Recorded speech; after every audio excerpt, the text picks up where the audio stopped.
అలాగే ఇది original wedding అండి. ఇట్ ఈస్ ఎందుకు 90s ఒరిజినల్ వెడ్డింగ్ అన్నానంటే, పూర్వం ఇది వరకు పెళ్లిళ్ళు హల్దీలు, పోస్ట్ వెడ్డింగ్లు ఇలాంటి మంతనాలు ఏమి ఉండేవి కాదండి. పోస్ట్ వెడ్డింగ్ చేసుకుంటారు, డబల్ త్రిబుల్ పోస్ట్ వెడ్డింగ్ చేసుకుంటారు. అసలు వెడ్డింగ్ రెలవెంట్ కాదు. ఒక మహానుభావుడు ఒక ఆయన కమెంట్ చేశారు, భోజనం ఇవాళ తిని రేపొద్దున్న కూర తింటావా అని. అయితే పెళ్లికి పోస్ట్ వెడ్డింగ్కి పూర్వం పోస్ట్ వెడ్డింగ్లు లేవండి. అసలు పెళ్లి యొక్క కథకే పోస్ట్ వెడ్డింగ్ సంబంధం లేదు.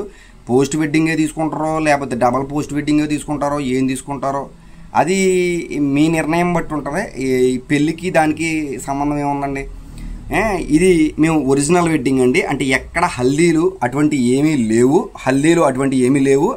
అలాగే పోస్ట్ వెడ్డింగ్ కూడా లేదు. అయినప్పటికీ కూడా ఇది సినీ పోస్టర్ లుక్కుల్లో ఎక్కడ కూడా మేము స్టోరీ కన్వే అయ్యే విధంగా, అంటే ఆల్బమ్ ఎక్కడ కూడా బోరింగ్ లేకుండా మేము స్టోరీ కన్వే అయ్యే విధంగా డిజైన్ చేయడం జరిగింది. మొత్తం స్టోరీ ఓరియంటెడ్గానే ఉంటుంది స్కిట్, ఎక్కడ బోరింగ్ ఉండదండి. ఈయన ఫోటోషూట్ కూడా చాలా బాగా తీసుకున్నాడండి. వాస్తవంగా చెప్పాలంటే పోస్ట్ వెడ్డింగ్ లేదు అన్న ఫీల్ అయితే ఈ ఆల్బమ్ మీకు ఎక్కడ కలగదు.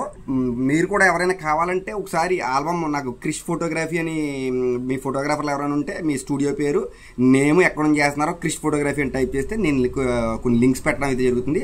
అసలు వర్క్ ఎలా ఉంది, పోస్ట్ వెడ్డింగ్ లేకుండా హల్దీలు లేకుండా ఈ ఆల్బమ్ 123 షీట్లు ఎలా కన్వే చేసాం, ఎలా స్టోరీ ఓరియంటెడ్గా ఈ స్క్రీన్ ప్లే కన్వే చేసాం అన్నది ఒకసారి చూడొచ్చు. ఓకేనండి. మరిన్ని ఆల్బమ్ డిజైన్స్ కోసం, వీడియో మిక్సింగ్ల కోసం, అలాగే మన కాకినాడ ప్రింటెక్స్ ల్యాబ్ ప్రింటింగ్ కోసం సంప్రదించండి. నా ఫోన్ నెంబర్ 9866698709. సదా మీ సేవలో. జై హింద్. అలాగే ఈ వీడియో నచ్చినట్టయితే లైక్ చేయండి, షేర్ చేయండి. తోటి ఫోటోగ్రాఫర్లు అందరికీ కూడా తెలియపరచండి. ఏదైనా తెలియని విషయాలు ఇంకా ఏదైనా మీకు కావాలనుకుంటే కమెంట్ చేయండి.